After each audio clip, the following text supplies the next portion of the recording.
Nas tradições espirituais mais ancestrais, anteriores à institucionalização das religiões e ao domínio das doutrinas, a oração não era um pedido, uma súplica, nem tampouco uma moeda de troca com o divino.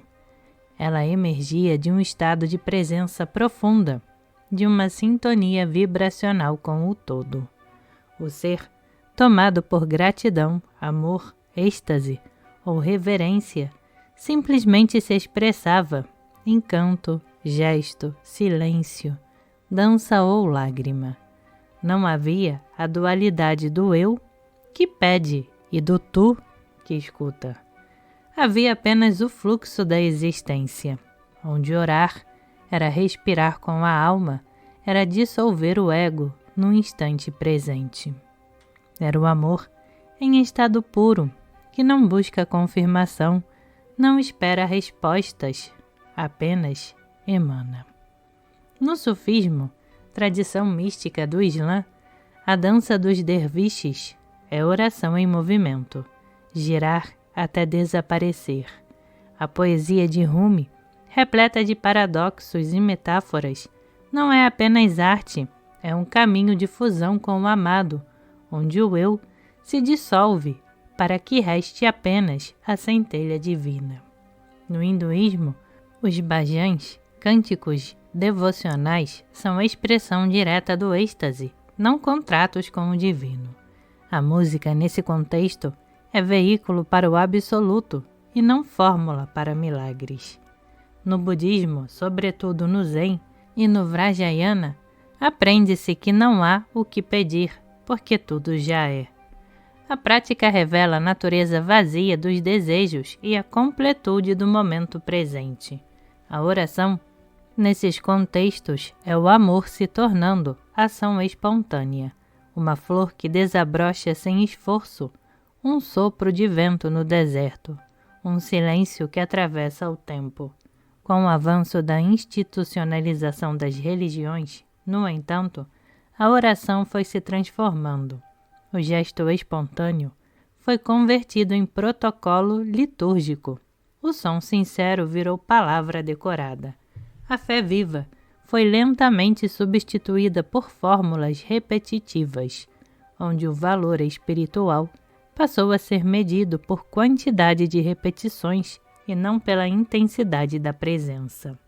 Hoje, em muitos casos, a oração se tornou ruído mental, proferida enquanto a mente vagueia pela agenda, pelo celular, pelos problemas do dia. É o amém automático antes da refeição. O Pai Nosso recitado como um jingle publicitário. O rosário contado como cronômetro. É a devoção sem consciência, o gesto sem alma, o rito sem espírito. E ainda mais grave, a oração se tornou performance social. Fulano é bom, reza todo dia. Mas reza por quê? Pela paz ou pela aprovação? Pela conexão com o Uno ou pela aceitação da comunidade? A espiritualidade se converteu, muitas vezes, em vitrine moral. Orar passou a ser símbolo de santidade aparente, criando a figura do santo performático, aquele que exige a fé como escudo contra o julgamento, mas que por dentro não sente o mais sagrado. Quanto mais se ora para ser visto, menos se toca o invisível. Nesse mesmo sistema que domesticou a oração, o dom também foi capturado. O que antes era uma oferenda natural, um fluir espontâneo da abundância do ser, foi transformado em obrigação moral. Não se doa mais por amor, mas por medo. Medo de não ser aceito, medo de parecer egoísta, medo do castigo divino, medo de não ser bom o suficiente. E assim, muitos se esvaziam achando que isso é virtude, se anulam acreditando que isso é espiritualidade.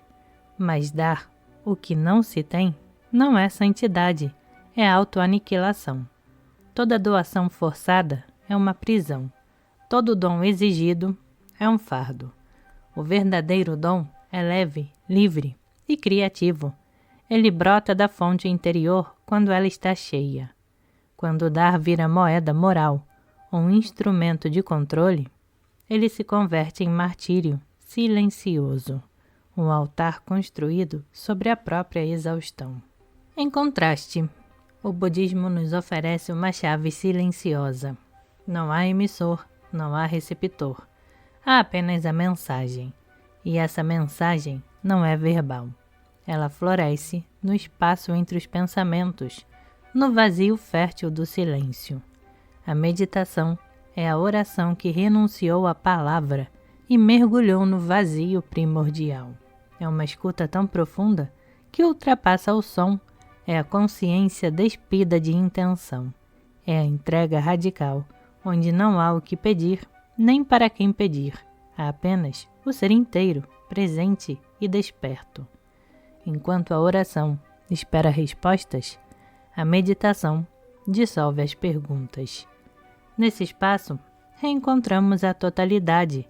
A separação entre eu e o divino desaparece. Somos o cálice e o vinho, o altar e a chama.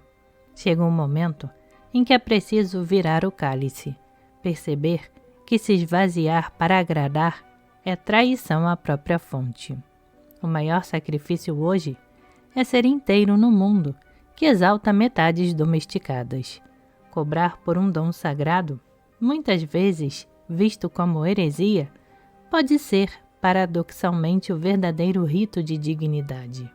Porque ser a fonte exige coragem, exige manter-se cheia, mesmo quando esperam que você se esvazie. Exige dizer não ao sistema de sacrifício disfarçado de virtude. Historicamente, o ato de pedir e o ato de doar foram revestidos por camadas simbólicas profundas. Para os estoicos, como Epiteto e Sêneca, a autossuficiência era o ápice da virtude. Pedir esmolas era um colapso da autarquia interior. Para os cínicos, como Diógenes, a mendicância era subversiva. Um tapa na cara da hipocrisia social, uma denúncia contra o apego às convenções. Nas tradições religiosas, o pedir foi elevado a gesto sagrado. No budismo, o monge que pede esmolas não é um pedinte, mas um espelho da impermanência e da interdependência. No cristianismo, a pobreza foi romantizada como virtude e o pedir virou oportunidade de o outro praticar o amor. No islamismo, o zakat, um dos 5 pilares, transforma a caridade em dever espiritual. Mas pensadores modernos, como Nietzsche, viam nisso uma moral de rebanho que glorifica a fraqueza. Para ele, essas doutrinas perpetuam uma espiritualidade passiva que aceita a dor como destino em vez de superá-la. Marx, por sua vez, via na caridade uma ferramenta de manutenção da desigualdade. Ela alivia a dor sem tocar na estrutura que a produz. Assim, o ato de pedir pode ser, ao mesmo tempo, humildade espiritual e instrumento de dominação simbólica. Quem nega o mendigo pode estar negando o próprio Deus ou alimentando o orgulho de ser o Salvador. Hoje, muitos são ensinados a servir até a exaustão, como se isso fosse santidade. Mas o verdadeiro servir não vem da falta, vem da plenitude. A espiritualidade verdadeira não exige martírios nem aplausos. Ela pede presença. Ela pede verdade. A oração não é mérito, é estado de ser. O dom não é dívida, é transbordamento. A meditação não é técnica, é retorno ao silêncio primordial. Que um novo templo não seja erguido sobre a dor, mas sobre a liberdade. Que um novo cálice não simbolize o esvaziamento, mas a plenitude que se renova a cada gesto consciente. Porque o sagrado não mora nas palavras, mas na consciência com que se vive. E a verdadeira prece é aquela que se vive, mesmo em silêncio.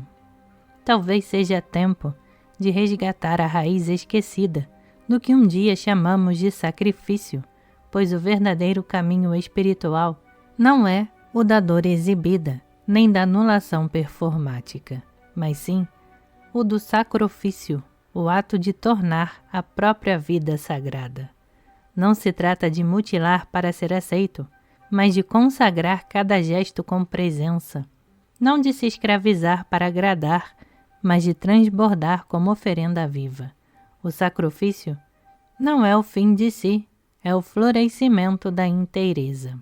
É escolher a cada dia ser templo, ser fogo, ser cálice cheio. É fazer da vida uma celebração consciente, não um altar de renúncias e medos. É compreender que o sagrado não exige dor, mas verdade, e que servir, quando nasce da plenitude, é a mais bela forma de orar. Que assim, o novo templo não se erga sobre a escassez, mas sobre a liberdade, e que em vez de repetir sacrifícios que esvaziam, possamos realizar sacrifícios que consagram, pois o divino não quer que te apagues, o divino te quer aceso, te quer vivo, te quer fonte. Um por todos e todos por um, até que o último retorne ao uno. Namastê, gratidão.